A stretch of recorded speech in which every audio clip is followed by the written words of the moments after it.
고소한 호두 좋아하시는 분 많으시죠? 호두는 그 자체로도 훌륭한 간식이지만 저는 특히 커피와 먹는 것을 좋아하는데요. 이렇게 맛도 좋고 건강에 이롭다고도 잘 알려진 호두, 혹시 그냥 막연하게 몸에 좋다고만 알고 있지는 않으신가요? 호두는 견과류의 일종으로 기원전 7,000년 전 고대부터 인류가 친숙하게 섭취해온 식품인데요. 인류가 이렇게 오래전부터 호두를 섭취해왔다니 놀라신 분 계신가요? 이렇게 호두는 아주 옛날부터 인류에게 많은 영양소를 제공해 주었는데요. 호두에는 단백질, 비타민, 미네랄 등 여러 가지 영양소가 풍부하게 들어있다는데 이렇게 풍부한 영양소가 함유된 호두가 주는 몸에 이로운 점 바로 소개해 드릴게요. 첫 번째 호두의 놀라운 효과는 바로 노화 방지입니다. 호두에는 폴리페놀과 비타민 E 같은 강력한 항산화 물질이 풍부하게 들어있다는 사실 알고 계셨나요? 호두에는 폴리페놀과 비타민 E 같은 항산화 물질이 다량 함유되어 있는데요. 항산화 물질은 체내 유해산소를 제거하고 세포 손상을 방지하는 역할을 해주는데 노화 방지와 관련이 깊은 성분으로 피부 건강을 유지하고 노화 과정을 늦추는 데 도움이 되죠. 또한 항산화 물질은 면역력 향상에도 도움을 주어 감기나 질병에 대한 저항력을 키워주는데요. 자유라디칼은 우리 몸의 세포를 손상시켜 노화와 관련된 여러 질병을 일으킬 수 있는데 호두에 함유된 항산화 물질은 자유라디칼로부터 세포를 보호하여 세포 노화를 늦추는데 중요한 역할을 해준답니다. 또한 호두의 풍부한 오메가3 지방산은 피부 건강에 많은 도움이 되는데요. 오메가3는 피부 탄력을 유지하고 피부에 수분을 보충해 주는데 꼭 필요한 성분이죠. 특히 피부가 노화되면서 생길 수 있는 주름과 피부 처짐을 예방하는데 매우 도움이 된답니다. 두 번째 호두의 놀라운 효능은 바로 뇌 건강 유지입니다. 호두의 외형이 뇌를 닮아 예로부터 뇌에 좋다고 잘 알려져 있는데요. 외형만 닮았다고 뇌에 좋다는 것이 아닌 것 알고 계시죠? 호두에는 오메가3 지방산이 풍부하게 들어있습니다. 오메가3는 주로 생선에서 많이 발견되는 성분으로 알려져 있지만 호두에도 그만큼 많은 양이 들어있죠. 해외 알츠하이머 저널에서는 호두가 산화 스트레스와 염증을 줄여주므로 알츠하이머 발병과 진행을 늦추거나 위험을 줄여준다는 연구 결과를 발표했는데요. 호두에는 오메가3 지방산인 알파리놀렌산이 풍부하고 이 성분은 뇌세포를 보호하고 인지 기능을 향상시키는데 중요한 역할을 해주며 뇌의 기능을 활성화시켜 치매와 같은 뇌질환을 예방하는데 도움을 줄 수 있다는 것이죠. 뇌 기능이 저하되지 않도록 돕는 호두는 노화로 인한 인지 저하를 늦추는데 중요한 역할을 합니다. 또한 호두는 비타민 E 또한 풍부하여 뇌의 노화 방지에 도움을 줍니다. 비타민 E는 강력한 항산화 작용을 통해 뇌세포를 보호하고 기억력과 인지 기능을 개선하는 데 도움을 주며 산화 스트레스로부터 뇌를 지켜줍니다. 이는 알츠하이머와 같은 치매를 예방하는 데 중요한 역할을 한다는 사실, 뇌 건강을 위해서는 이제부터 호두를 꼭 드셔야겠죠? 세 번째 호두의 효능은 바로 뼈 건강에 도움을 주는 것입니다. 호두가 뼈에 좋다는 사실 알고 계셨나요? 좋은 영양소가 많이 들어있다는 것은 알아도 뼈에 좋다는 건 생소하신 분들이 있으실 텐데요. 호두가 뼈 건강에 미치는 좋은 작용들 바로 알려드릴게요. 호두는 칼슘뿐만 아니라 다른 중요한 성분들도 함유하고 있어서 뼈를 튼튼하게 만드는데 아주 효과적인 식품입니다. 호두는 칼슘과 마그네슘이 균형 있게 들어있는데요. 칼슘은 뼈를 구성하는 중요한 성분이지만 마그네슘 역시 뼈 건강에 필수적인 역할을 합니다. 마그네슘은 칼슘의 흡수를 돕고 뼈의 밀도를 유지하는데 중요한 역할을 하죠. 이 두 성분이 적절히 균형을 이루면 뼈의 강도를 높이고 골다공증과 같은 질환을 예방할 수 있는데요. 또한 호두에 들어있는 오메가3 지방산은 뼈 건강에 직접적인 영향을 미치는 중요한 성분입니다. 연구에 따르면 오메가3 지방산은 뼈의 형성을 촉진하고 뼈의 밀도를 높이는 데 도움을 줄 수 있다고 하는데요. 이뿐만 아니라 오메가3는 염증을 줄여주는 효과가 있어서 관절염과 같은 염증성 질환에 걸리기 쉬운 사람들에게도 유익한 영향을 줄 수 있습니다. 호두의 놀라운 효능 네 번째는 바로 암 예방 효과입니다. 호두는 항산화 작용과 항염증 작용 덕분에 암 예방에도 효과적이라고 알려져 있는데요. 놀라우신가요? 2022년 국제학술지에 실린 연구 자료를 보면 호두나 아마씨에 함유되어 있는 알파 리놀레산을 꾸준히 섭취하면 그렇지 않은 사람들과 비교해서 심혈관 질환 위험률이 10% 감소되고 관상동맥 심장질환 위험률은 20%나 줄어들었다고 합니다. 그뿐만 아니라 호두에는 폴리페놀과 엘라그산이 풍부하게 들어있는데요. 특히 엘라그산은 항암 성분으로 유명한데 엘라그산은 체내에서 엘라그산 대사물질로 변한데요. 암세포의 성장을 억제하는 데 도움을 주고 폴리페놀은 암세포의 확산을 막아주는 역할을 해줍니다. 호두는 이뿐만 아니라 오메가3 지방산을 많이 함유하고 있는데요. 오메가3 지방산은 염증을 줄이는 효과가 있습니다. 암은 염증성 질환과 관련이 깊은데요. 호두가 가진 염증 완화 효과는 암 치료에 있어서 중요한 보조 역할을 해줄 수 있다는 것 아시나요? 호두에 포함된 비타민 E와 셀레늄 등의 성분은 면역력을 증진시키는 데 도움을 주는데요. 암 환자에게는 면역력이 중요한데 호두는 면역 시스템을 강화시켜서 우리 몸에 방어막을 형성시키는데 큰 역할을 할 수 있죠. 호두의 효능 정말 놀랍죠? 이렇게 몸에도 좋고 맛도 좋은 호두, 이것들과 먹으면 효과가 배가 된다는데요. 호두와 궁합이 좋은 식품들 바로 알려드릴 테니 주목해주세요. 첫 번째는 요거트입니다. 요즘 들어 그릭 요거트나 프로바이오틱스 같은 단어들 자주 접해보셨죠? 요거트에는 단백질, 칼슘, 프로바이오틱스 등의 영양소가 풍부하게 함유되어 있는데요. 호두에는 건강한 지방, 단백질, 식이섬유, 비타민, 미네랄 등이 풍부합니다. 이 두 가지를 함께 섭취하면 영양소 조합을 통해 다양한 영양소를 한 번에 섭취할 수 있는데요. 요거트에 함유된 프로바이오틱스는 장내 유익한 세균을 증식시키고 장 건강을 촉진하는 데 도움이 됩니다. 또한 호두의 지방은 프로바이오틱스의 효능을 더욱 향상시켜 장 건강에 도움을 주고 호두에 함유되어 있는 오메가3 지방산과 같은 건강한 지방산을 요거트와 함께 섭취하면 호두의 지방이 소화 흡수를 도와 영양소의 흡수를 향상시킬 수 있다는 것 꼭 잊지 말아주세요. 그리고 영양뿐만 아니라 호두의 고소하고 크리미한 식감과 요거트의 부드럽고 상큼한 맛은 잘 어울리는데요. 함께 섭취하면 맛과 식감의 조화를 즐길 수 있습니다. 그러니 이제부터 요거트를 드실 때는 호두와 함께 드시는 것 추천해 드릴게요. 두 번째, 호두와 환상의 궁합 음식은 바로 바나나입니다. 바나나는 호두와 함께 섭취하면 영양소의 균형을 맞출 수 있다는 사실 알고 계신가요? 바나나는 탄수화물과 천연당과 풍부한 식이섬유를 함유하고 있다는 것 잘 알려져 있는데요. 뿐만 아니라 바나나의 당은 호두 대비 신체에 더 빠른 에너지를 공급해줍니다. 호두에는 건강한 지방과 단백질이 풍부하게 함유되어 있다는 것 이제 잘 아시죠? 이 성분들은 신체의 에너지를 지속적으로 유지하는데 도움을 주는데요. 그래서 바나나와 호두 이 두 가지를 함께 섭취하면 서로 보완적인 영양소를 한 번에 섭취할 수 있고 영양소 흡수 동안 더 쉽고 오래 지속이 되도록 도와준다는 것이죠. 영양뿐만 아니라 호두의 고소하고 크리미한 식감과 바나나의 부드럽고 달콤한 맛은 잘 어우러지는데요. 함께 갈아서 스무디로 한번 섭취해보세요. 간단하게 바나나의 달달한 맛과 호두의 고소한 향이 의외로 조화로워서 맛과 식감, 영양소까지 한 번에 즐길 수 있습니다. 이렇게 고소하고 맛도 좋고 몸에도 정말 좋은 호두, 그렇다고 해서 너무 과하게 섭취해도 안 좋다는 사실 알고 계신가요? 호두는 건강에 매우 좋은 식품이지만 모든 식품들이 그러하듯 호두도 적당량 섭취를 해야 하는데요. 과연 하루에 얼마나 먹어야 하는지, 몸에 좋은 호두를 잘못된 방법으로 섭취하면 몸에 치명적인 독이 될 수 있다는 사실들, 호두 섭취 시 주의점들 바로 알려드릴게요. 호두 섭취 시 유의할 점 첫 번째는 알레르기 반응입니다. 호두는 견과류 중 하나로 알레르기를 유발할 수 있는 식품인데요. 일부 사람들에게 알레르기 반응을 일으킬 수 있습니다. 호두 알레르기가 있는 경우 호두를 섭취했을 때 입술이나 혀 또는 얼굴이 부풀거나 호흡곤란을 겪을 수 있는데 이는 개개인의 신체 증상에 따라 매우 위험할 수도 있습니다. 경우에 따라 목숨도 위험할 수 있는데요. 만약 이런 증상이 발생하면 즉시 호두 섭취를 중단하고 필요시 의사와 상담해야 합니다. 알레르기가 있는 사람은 호두를 피하는 것이 매우 중요합니다. 호두 섭취 시 주의할 점 두 번째는 과도한 섭취입니다. 호두는 100g당 650칼로리로 매우 고칼로리 음식입니다. 하루 섭취량을 과도하게 초과하면 체중 증가를 유발할 수 있는데요. 호두에는 지방이 많이 함유되어 있지만 대부분 불포화 지방이라 건강에 유익하다고 알고 있지만 칼로리가 높기 때문에 적당한 양을 섭취하는 것이 중요합니다. 하루 20에서 30g 정도, 이는 약 5에서 7알 정도 되는데요. 쪽으로 봤을 때 10개에서 15쪽이 적당합니다. 호두 섭취할 때 꼭 기억해 주세요. 호두 섭취 시 유의할 점 세 번째는 변질이 일어난 호두 섭취입니다. 호두와 같은 견과류는 지방이 많아서 산패가 쉽게 일어날 수 있는데요. 특히 호두에 포함된 불포화 지방산은 산화되기 쉬운데 산화가 진행되면 지방의 구조가 변형됩니다. 산화된 지방은 체내에서 염증을 일으키고 혈관에 손상을 줄 수 있다는 무서운 사실 알고 계신가요? 이뿐만 아니라 산화된 지방은 심혈관 질환까지 유발할 위험이 있습니다. 또한 호두가 산패되면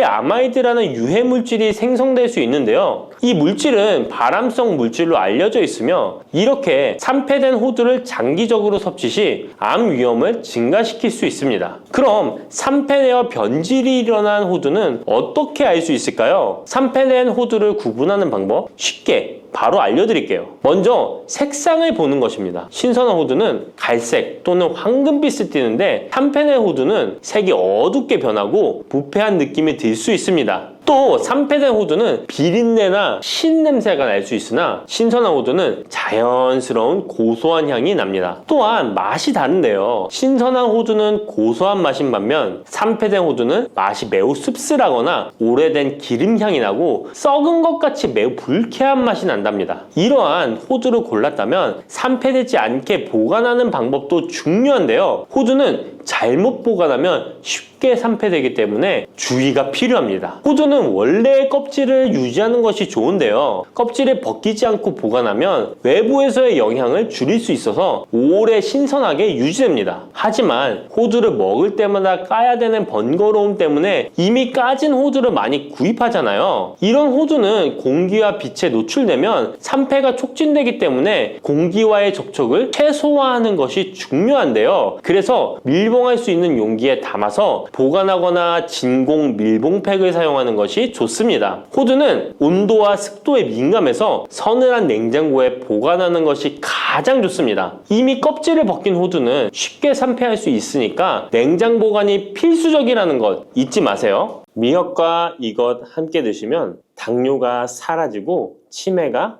예방됩니다. 평소 무심코한 이 행동 때문에 암과 치매에 걸릴 수 있습니다. 미역에는 풍부한 영양 성분이 있어 당뇨 예방, 골다공증, 심혈관 질환 예방, 암 예방 등 다양한 효능을 갖고 있기도 하죠. 그렇다면 미역은 어떻게 먹어야 암과 치매에 안 걸리고 우리 몸을 건강하게 만드는 보약이 될 수 있을까요? 미역국 끓일 때 고소한 들기름에 미역을 달달 볶아서 끓여 먹으면 정말 맛있잖아요. 그런데 절대로 미역을 볶을 때 들기름을 넣고 조리하시면 안 됩니다. 들기름은 오메가3 지방산과 혈관의 콜레스테롤을 제거하고 노폐물을 배출하여 혈관을 건강하게 해줍니다. 또한 동맥경화를 방지하여 심혈관 질환을 예방하고 뇌신경을 활발하게 하여 치매 예방에도 좋은 효능이 있습니다. 그런데 들기름은 다른 점이 낮아 열을 가하게 되면 산패가 되어 좋은 성분은 없어지고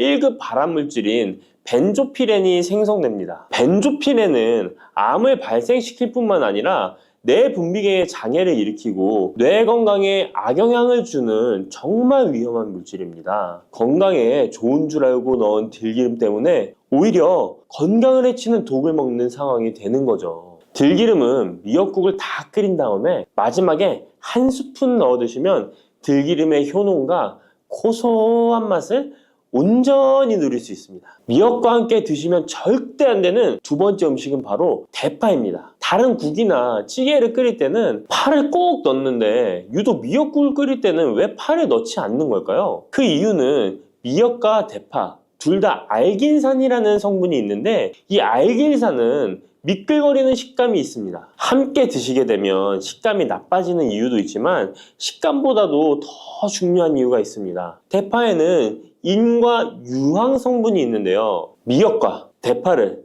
함께 드시게 되면 대파 안에 인과 유황 성분 때문에 미역에 함유된 칼슘의 흡수를 방해받게 됩니다. 미역에는 칼슘이 엄청나게 많이 들어있는데요. 미역에 함유된 칼슘의 함량은 100g당 960mg이고요. 우유에 함유된 칼슘의 함량은 100g당 105mg입니다. 우유보다 9배 정도나 더 많다는 것이죠. 성인 기준 하루 칼슘의 권장 섭취량이 600mg에서 700mg 정도인데요. 미역국을 한 그릇만 드셔도 충분히 섭취하실 수 있는 양입니다. 우유를 소화 못 시키는 분들이 칼슘을 섭취하기 위해서는 미역이 정말 좋은 식품이 되는 거죠. 이렇게 많은 칼슘은 우리 몸의 뼈를 튼튼하게 해주고 골다공증 예방에 도움을 주는데요. 이 골다공증 예방은 50대 이후의 여성분들에게는 정말 중요한 효능입니다. 골다공증으로 인해 골반뼈가 골절이 될 경우에 65세 이상은 30%가 1년 내에 사망하고 80세 이상은 50%가 2개월 내에 사망을 할 수 있다는 통계가 있습니다. 나이가 들어갈수록 미역을 충분히 섭취하시는 것을 추천드립니다. 이런 칼슘 보충제에 정말 중요한 미역을 대파와 함께 드신다면 칼슘 흡수가 제대로 되지 않는 것이죠. 미역에 미끌미끌한 성분이 알긴산이라고 했잖아요. 이 알긴산도 우리 몸에 정말 중요한 역할을 해줍니다. 바로 알긴산은 다른 물질을 흡착하는 성질이 있어 혈관 내에 나쁜 콜레스테롤을 흡착하여 배출을 도와줍니다. 이렇게 되면 동맥경화를 예방할 수 있고 혈액순환을 원활하게 하며 심혈관 질환을 예방하는 데 도움을 줄 수 있습니다. 미역이 피를 맑게 한다고 하잖아요. 바로 이 알긴산의 효능 때문에 혈관이 깨끗해지기 때문입니다. 또한 알긴산은 장 운동을 촉진하고 배변 활동을 원활하게 하여 변비 예방에 도움을 줍니다. 이는 미역의 풍부한 식이섬유와 함께 장 건강에 도움을 주는 거죠. 미역에 함유된 풍부한 식이섬유는 당뇨 예방에 탁월한 효능을 발휘하는데요. 국립보건원에서 장년층 7,400명을 대상으로 추적 조사를 해봤는데 해조류를 전혀 먹지 않는 사람과 매일 미역국 반 그릇 이상의 해조류를 섭취한 사람의 당뇨병 발생 위험도를 조사했는데 하루에 미역국 반 그릇 이상 먹는 사람이 해조류를 전혀 먹지 않는 사람에 비해 당뇨병 발생 위험도가 20%가 낮았습니다. 미역의 풍부한 식이섬유는 급격히 오르는 혈당을 막아주는데요. 식이섬유가 소화의 속도를 늦춰주고 인슐린의 분비를 조절해주기 때문입니다. 식이섬유는 포만감을 높여주고 칼로리가 낮아 식사량을 조절하는 데 도움을 주고 체내에 노폐물과 독소를 배출하여 체중을 감량하는 데도 도움을 주어 다이어트 식품으로도 많이 활용되고 있습니다. 미역국은 또 아이를 출산한 산모들이 반드시 먹는 음식인데요. 미역의 풍부한 요오드는 출산 후 늘어난 자궁을 수축시켜주는 데 도움을 주며 모유가 잘 나오도록 도와줍니다.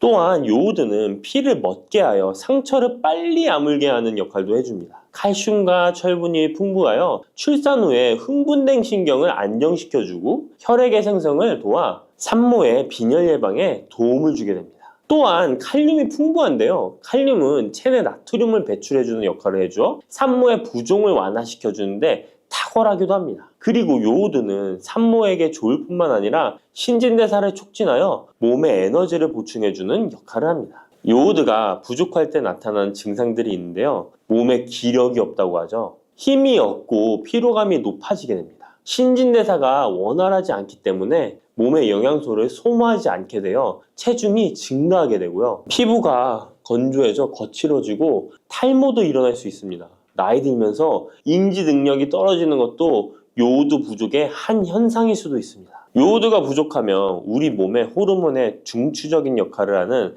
갑상선에 문제가 생기는데요. 바로 갑상선 저하증이 생길 수 있습니다.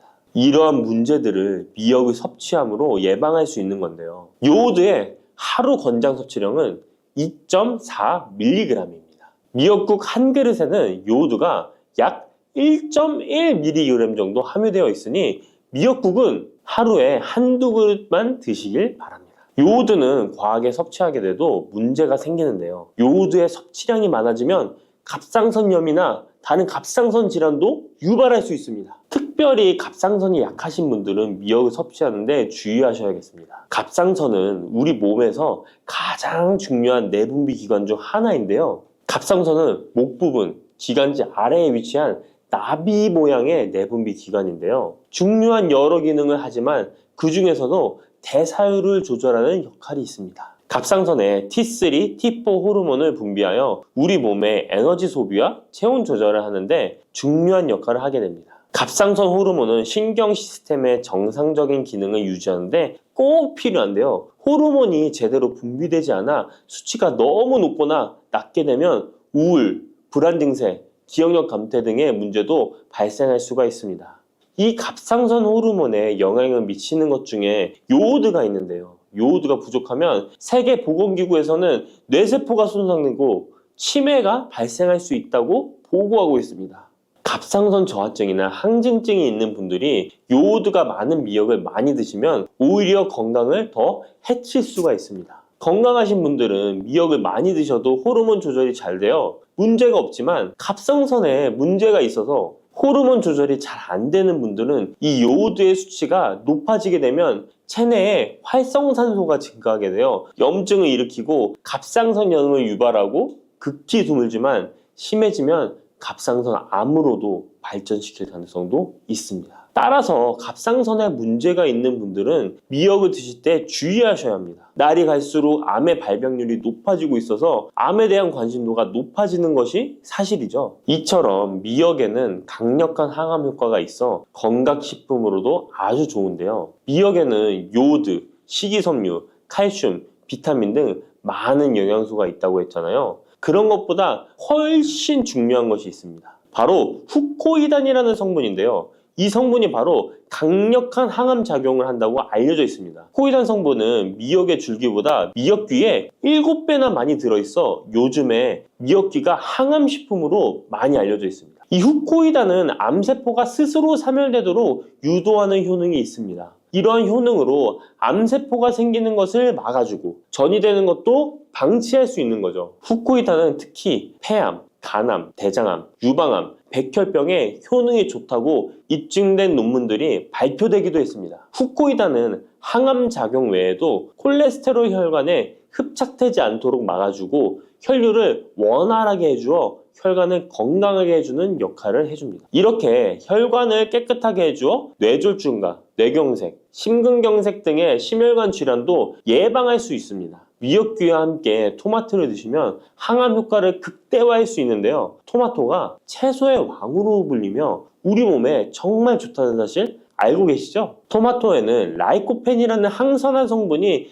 풍부하게 함유되어 있습니다. 라이코펜은 강력한 항산화 작용으로 몸 안의 활성산소를 제거하여 혈관을 건강하게 하고 염증을 제거하여 노화를 예방할 뿐만 아니라 미역의 후코이단과 만나 암세포를 제거하는 강력한 항암작용을 하게 됩니다. 미역과 함께 드시면 효과가 극대화되는 음식으로는 두부가 있습니다. 콩으로 만든 두부는 식물성 단백질이 풍부해서 건강식품으로 우리 식탁에 정말 많이 올라오죠. 두부에는 단백질뿐만 아니라 사포닌 성분도 풍부하게 함유되어 있습니다. 사포닌은 인삼, 홍삼, 더덕 등에도 풍부하게 함유되어 있는 성분인데요. 이 사포닌은 면역력을 강화하고 체내의 활성산소를 제거하여 노화를 방지하고 항암작용도 하여 암을 예방하기도 합니다. 정말 기적과 같은 성분입니다. 그런데 이 사포닌의 단점이 체내에 요오드를 배출하여 요오드 결핍이 있는 분들은 주의하셔야 하는데 미역과 함께 드신다면 미역에 함유된 풍부한 요오드와 사포닌의 만남으로 미역의 섭취로 과다할 수 있는 요오드의 양을 두부의 사포닌이 배출시켜주어 걱정 없이 드실 수 있게 되는 것이죠. 칼슘은 뼈를 튼튼하게 만들어준다고 상식적으로 알고 계시잖아요. 우리 몸에는 칼슘이 많아도 골다공증이 생긴다는 사실 들어보셨나요?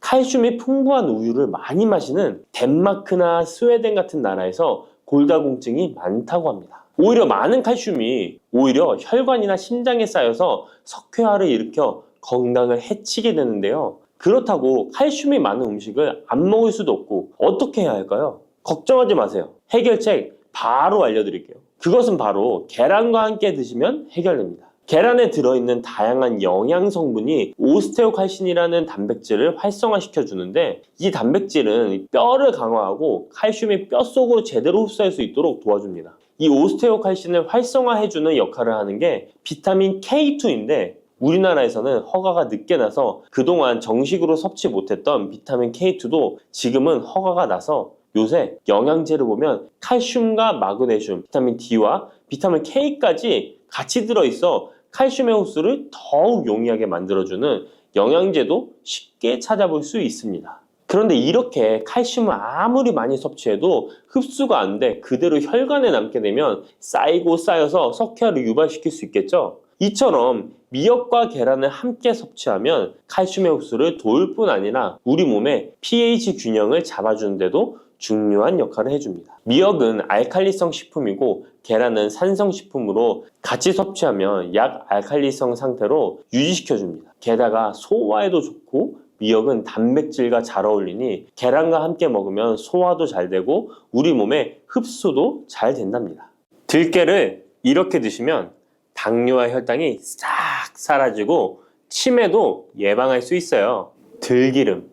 들깨하면 무엇이 생각나시나요?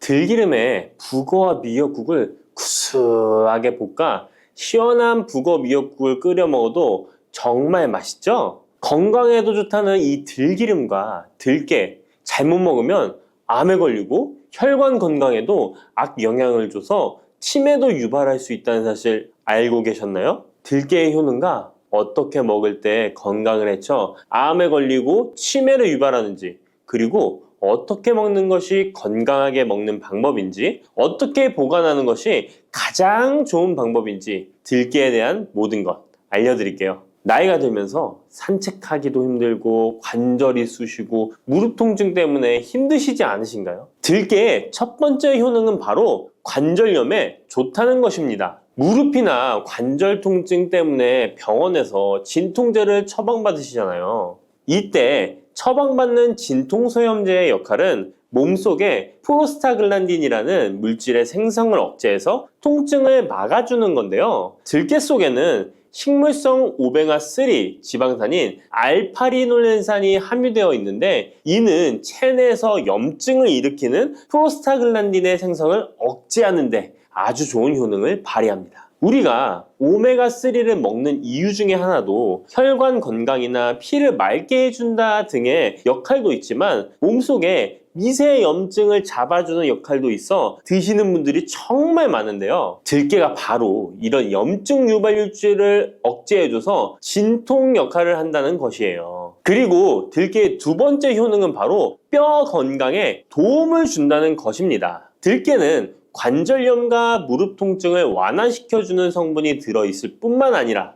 바로 뼈 건강에도 도움을 주는 식품인데요. 바로 칼슘 함량이 높기 때문입니다. 들깨의 100g에는 390mg 정도 되는 칼슘이 함유되어 있어 뼈 건강에 아주 도움을 줄 수 있는 좋은 식품이기도 합니다. 그래서 뼈 건강에 아주 도움을 줄 수 있는 좋은 식품이기도 합니다. 그래서 들깨를 꾸준히 섭취하면 골다공증 예방에도 참 좋은데요. 골다공증은 중년 이후 노화가 진행될 때 영양 불균형이 생기면서 많이 발병하게 되는데요. 여성의 경우 폐경 이후에 골밀도가 많이 감소해서 골다공증이 발생하는 경우가 많습니다. 노인의 골반 골절은 65세 이상은 30%가 1년 내에 사망하고 80세 이상은 50%가 2개월 내에 사망할 수 있으므로 노인의 뼈에 대한 관리는 매우 중요한데요. 골다공증의 관리는 뼈 건강을 유지하고 골절 위험을 줄이기 위해 중요합니다. 뼈 건강을 위해 들깨 꾸준히 섭취하는 게 좋겠죠? 나이가 들면서 깜빡깜빡하는 일이 잦아지고 기억력이 떨어져 고민되시는 분이 많으시죠? 이제 걱정하지 마세요. 세 번째 들깨 효능은 바로 뇌 건강, 뇌 신경을 튼튼하게 해주고 기억력을 높여주며 치매를 예방하는 데 도움을 준다는 것입니다. 이렇게 좋은 효능이 있는 이유는 들깨에 바로 아까 잠깐 말씀드린 오메가3가 풍부하게 함유되어 있기 때문입니다. 오메가3는 등푸른 생선에 많이 함유되어 있다고 알고 계시잖아요. 이것은 동물성 오메가3고요. 식물성 오메가3인 알파리놀렌산이 들깨에 많이 함유되어 있는데요. 들깨에 함유된 지방산 중에서 60%가 바로 알파리놀렌산입니다. 이 알파리놀렌산은 뇌신경 보호에 탁월한 효과가 있는데요. 어떻게 뇌신경을 보호하느냐? 뇌신경에 염증을 일으켜 망가뜨리는 사이토카인이라는 물질이 있는데요. 이런 사이토카인 물질의 분비를 감소시키고요. 또 알츠하이머 치매 환자의 뇌에 많이 발견되는 비정상적인 단백질인 베타 아밀로이드도 바로 이 알파리놀렌산이 감소시키기 때문입니다. 참치에 많이 함유되어 있다는 DHA 들어보셨죠? DHA가 바로 대표적인 뇌기능 강화 물질인데요. 이 DHA가 기억을 높이는 데 도움을 주고 학습 능력 또한 좋게 하는데요. 이 DH는 체내에 합성되지 않아 식품으로 섭취를 해야 합니다. 들깨에 함유된 알파리놀렌산이 흡수될 때 바로 이 DHA로 전환이 됩니다. 어린이 전용 오메가3 같은 경우도 성인보다는 EPA보다 DHA 함유량이 높은 영양제도 많죠? 들깨가 뇌신경, 뇌 건강에 좋은 이유가 바로 이겁니다. 네 번째 들깨의 효능은 심장을 건강하게 하고 뇌혈관의 노화를 막아주는데 도움을 준다는 것입니다. 알파리놀렌산이 체내에 흡수될 때 DHA로 변환된다고 했잖아요. 그뿐 아니라 바로 EPA로도 변환이 되는데요. 이 EPA가 어떤 역할을 하냐면 바로 혈소판 응집을 억제해 혈관에 혈전이 생기는 것을 방지하는 효능이 있습니다. 그리고 혈관을 튼튼하게 하는 효능과 혈액의 중성지방과 나쁜 콜레스테롤인 LDL을 낮추고 좋은 콜레스테롤인 HDL을 높여주는 역할도 합니다. 미국의 심장협회에서는 허혈성 뇌졸중, 심장마비로 인한 돌연사, 관상동맥 질환 등의 위험을 감소시키기 위해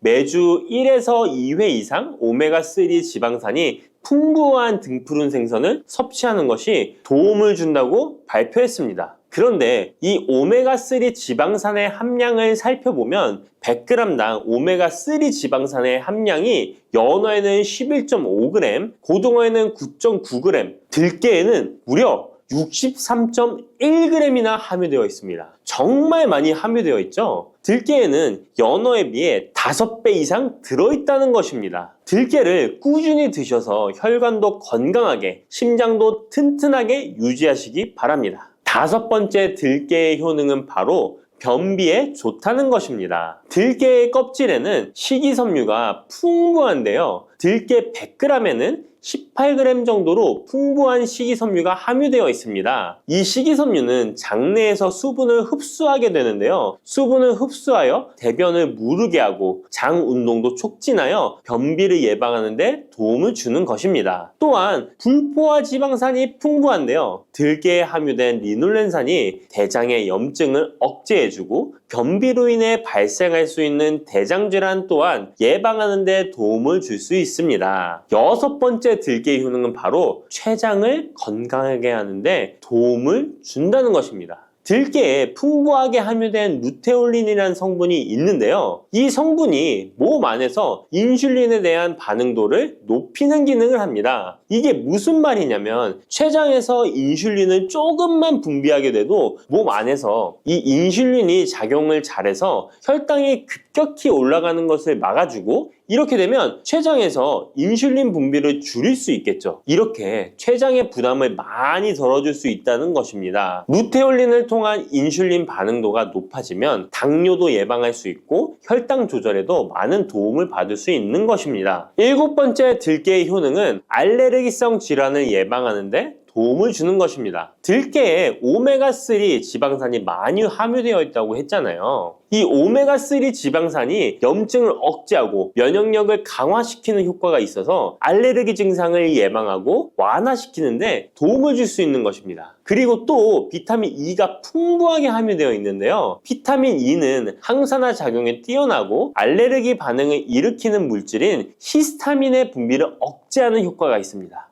알레르기에 처방받는 항히스타민제와 비슷한 기전이라고도 어찌 보면 볼 수 있겠죠. 8번째 들깨의 효능은 빈혈에 좋다는 것입니다. 들깨 100g에는 철분이 약 14mg 정도로 함유되어 있는데요. 이는 시금치의 약 2배에 해당됩니다. 시금치보다도 철분 함량이 높아 빈혈에 도움을 줄 수 있는 것이고, 그뿐만 아니라 들깨에 함유된 비타민 B1, 2는 조혈작용을 도와주는데요. 조혈작용이란 혈액 속의 혈구를 만들어내는 과정을 말합니다. 빈혈에 있는 분들이 들깨를 꾸준히 드신다면 빈혈을 개선하는 데 많은 도움을 받을 수 있는 것이죠. 자, 그런데 이렇게 좋은 들깨도 가장 취약한 단점이 있습니다. 그것은 바로 열에 약하고 쉽게 산패된다는 것입니다. 일반적으로 통들깨보다는 들기름으로 많이들 섭취하게 되시는데요. 이 들기름을 짤 때의 방법이 중요합니다. 보통은 200도 이상으로 들깨를 달달 볶아서 기름을 짜게 되는데요. 이때 몸에 좋은 오메가3 지방산이 대부분 파괴가 됩니다. 그래서 들기름을 드실 때는 저온에서 압착한 기름을 사용하시는 것이 좋습니다. 저온에서 압착한 기름은 제가 하단 링크에 있으니까 잘 구경해 보세요. 저온 압착유 또는 생들기름이라고도 하는데요. 이 기름을 요리에 사용할 때에도 열에 오랫동안 가열하지 마시고 요리가 끝나갈 무렵에 들기름을 넣어주시거나 먹기 직전에 드레싱을 하여 드시는 것이 좋습니다. 들기름은 또한 산패가 쉽게 되는데요. 들기름이 산패되면 벤조피렌이 생성되게 되는데 이게 1급 발암물질입니다. 산패된 들기름을 지속적으로 드시게 되면 발암물질을 계속 먹게 되는 것이죠. 그래서 들기름의 사용기한을 지켜주시는 것이 좋은데요. 보통은 2달 이내로 드시는 것이 좋고, 개봉을 하셨다면 1달 이내에 소비하시는 것을 권장드립니다. 보관 방법도 정말 중요한데요. 신문지나 검은 비닐 등으로 감싸서 빛을 차단하고 밀봉한 상태에서 반드시 냉장 보관하시기 바랍니다. 만약 실온에 두신다면 들기름의 산패는 급속히 진행되기 때문입니다. 그런데 이 들기름을 오래 보관할 수 있는 방법도 있는데요. 그것은 참기름과 섞어서 보관하시는 것입니다. 참기름에는 비타민 E와 세사몰이라는 성분이 있는데요. 이 성분이 산패를 막아주는 데 도움을 줍니다. 이 세사몰이라는 성분은 참기름을 고온에 볶거나 기름을 짜는 과정에서 생성되는 물질인데요. 이 때문에 다른 기름에 비해 참기름이 산패가 느리고 지속성이 좋은 것이죠. 그래서 들기름과 참기름을 7:3 또는 8:2 정도로 섞어서 보관하시면 조금 더 오래 보관하실 수 있습니다. 그런데 들깨를 기름으로 드시게 되면 들깨 껍질을 섭취할 수 없는데요. 들깨 껍질에 몸에 좋은 식이섬유와 대표적인 항산화 물질인 폴리페놀 성분들을 다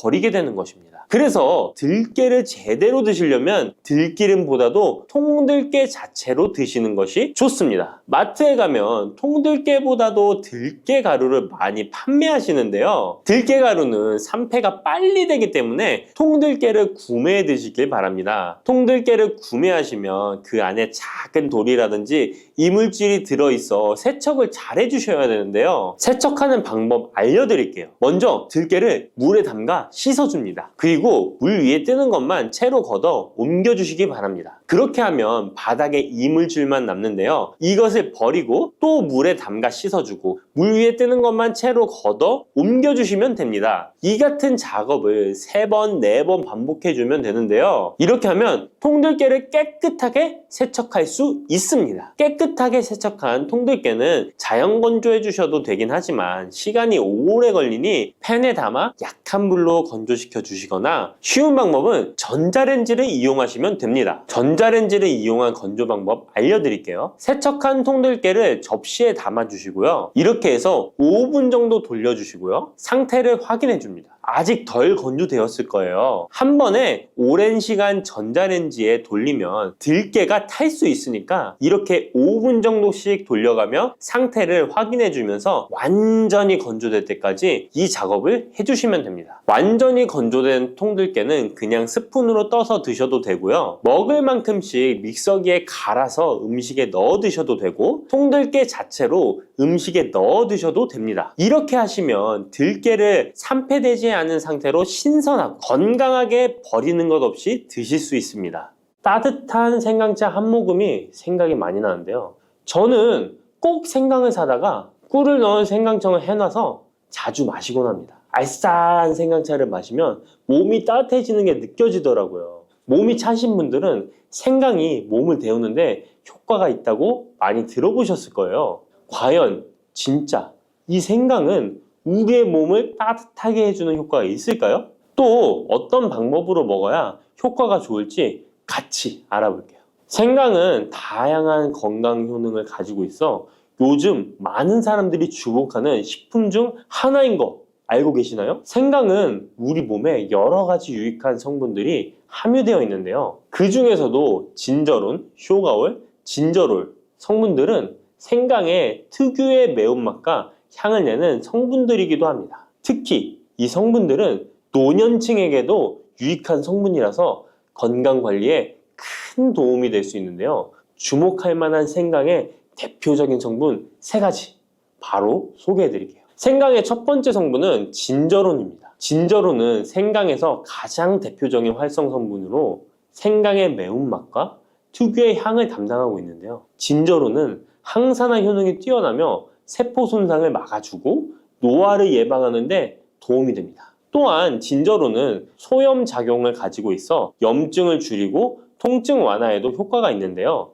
류머티즘 관절염, 근육통, 기타 염증성 질환에 이 성분이 도움을 줄 수 있고 면역력을 증강시키는데 중요한 역할을 해서 특히 면역력이 약해질 수 있는 노년분들에게 매우 유익한 성분입니다. 생강의 두 번째 대표 성분은 쇼가올입니다. 쇼가올은 생강을 건조하거나 가열했을 때 생기는 물질인데요. 이 성분은 항암 효과가 있다고 알려져 있어 암 예방에 효과가 있습니다. 쇼가올은 진저론보다 강력한 항염증 작용을 하는데요. 이 성분은 염증을 유발하는 물질인 프로스타글란딘의 생성을 억제하는데 매우 효과적인 것으로 밝혀졌습니다. 쇼가올은 소화기 계통에 유익한 성분으로 유명한데요. 위의 점막을 보호하고 위염을 예방하며 소화불량을 개선하는 데 유용하며 위장을 자극하여 소화를 돕고 변비를 완화하는 데 중요한 역할을 합니다. 소화 기능이 떨어지기 쉬운 노년층에게 특히 유용한 성분입니다. 생강의 세 번째 대표 성분은 진저롤입니다. 진저롤은 생강을 신선한 상태에서 섭취할 때 함유되어 있는 성분인데요. 이 진저롤은 진통 효과가 뛰어나고 항염증 작용을 통해 몸의 염증을 줄이는 데 도움을 줍니다. 이 성분은 혈액순환을 촉진하고 체온을 올려주는 효과가 있어 특히 수족냉증에 효과적입니다. 어르신분들 중 혹시 겨울만 되면 손과 발이 차신 분들이 있으신가요? 생강의 이 성분은 노년층에게 자주 겪는 손발 차가운 문제를 해결하는 데 큰 도움이 될 수 있습니다.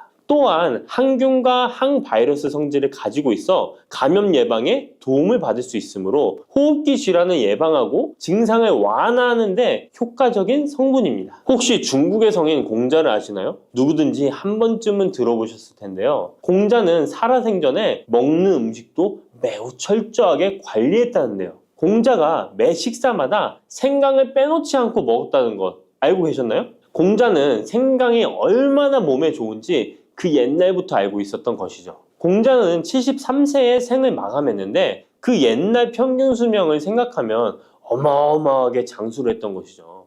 이렇게 건강에 좋은 생강, 생강이 왜 그렇게 좋은지, 생강이 이 우리 건강에 어떤 도움이 되는지 4가지 주요 효능을 소개해 드릴게요. 생강의 효능 첫 번째는 면역력 강화입니다. 서울대 노화연구소에서 꼽은 면역력에 좋은 식품 3가지 안에 이 생강이 포함되는 거 알고 계셨나요? 생강에는 아까 소개해드렸던 3가지 성분 진저론, 쇼가올, 진저롤이 포함되어 있어 면역력을 강화하는 데 매우 효과적입니다. 특히 항염증 효과가 뛰어나 몸의 염증을 줄여주고 면역 체계가 더 강하게 작동하도록 도와주는데요. 면역력이 떨어지기 쉬운 노년층에게는 자주 섭취하는 것이 좋은 식품입니다. 생강을 꾸준히 섭취하면 감기나 각종 질병에 걸리는 확률을 낮출 수 있다는 거 잊지 마세요. 생강의 두 번째 효능은 항산화 효과입니다. 미국 국립암연구소가 꼽은 항산화 식품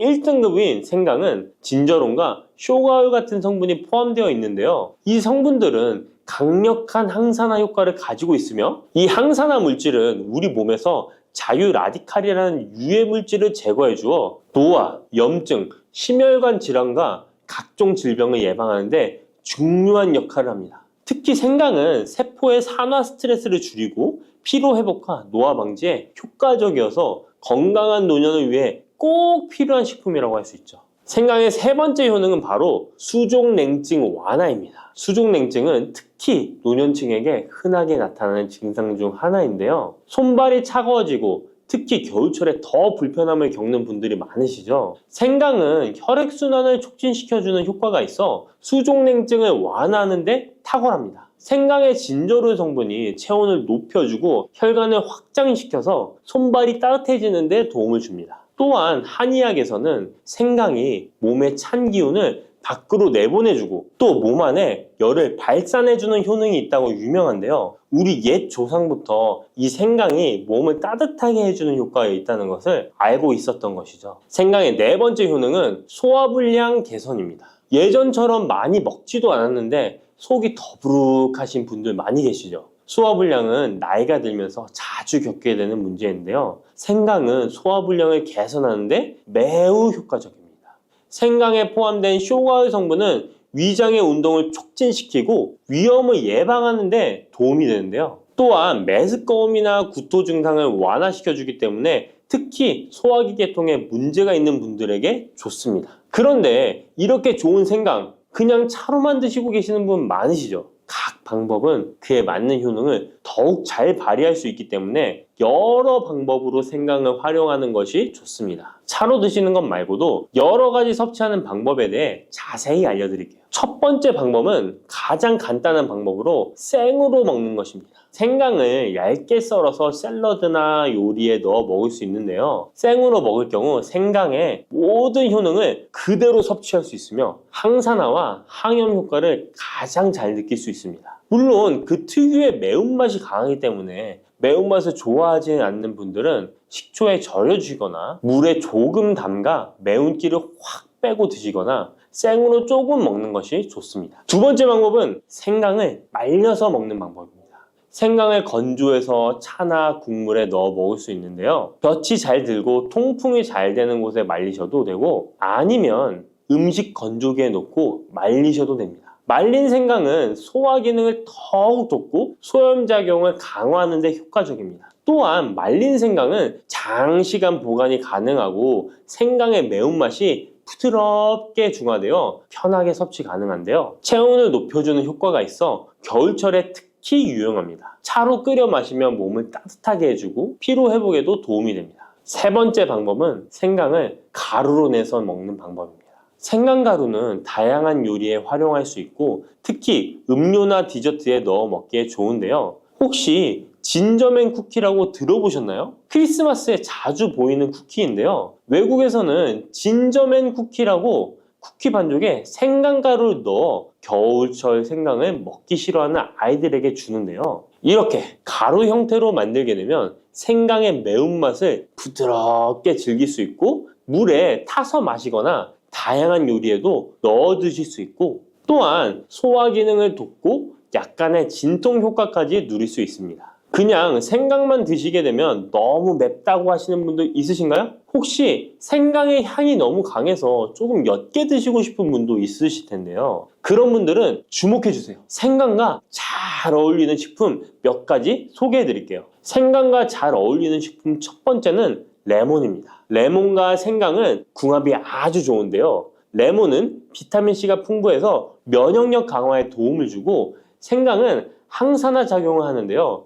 두 가지를 함께 섭취하면 서로 효과가 극대화돼서 특히 감기 예방에 탁월합니다. 또한 레몬은 소화 촉진에 도움을 주며 생강도 소화불량 개선에 뛰어난 효능이 있는데요. 이 둘을 함께 드시면 소화 기능이 개선되고 면역력 강화와 항산화 효과까지 배가 된다는 것 잊지 마세요. 생강과 레몬은 레몬 생강차나 레몬과 생강을 함께 넣은 샐러드로 드시는 것을 추천드립니다. 생강과 궁합이 좋은 식품 두 번째는 강황입니다. 강황은 생강과 함께 먹으면 항염증, 항암, 면역력 증진 효과가 매우 강력해지는데요. 강황의 주성분인 커큐민은 항염증과 항산화 작용이 뛰어나 생강의 진저론, 쇼가올, 진저롤과 함께 염증을 줄이고 세포 보호 효과를 극대화할 수 있습니다.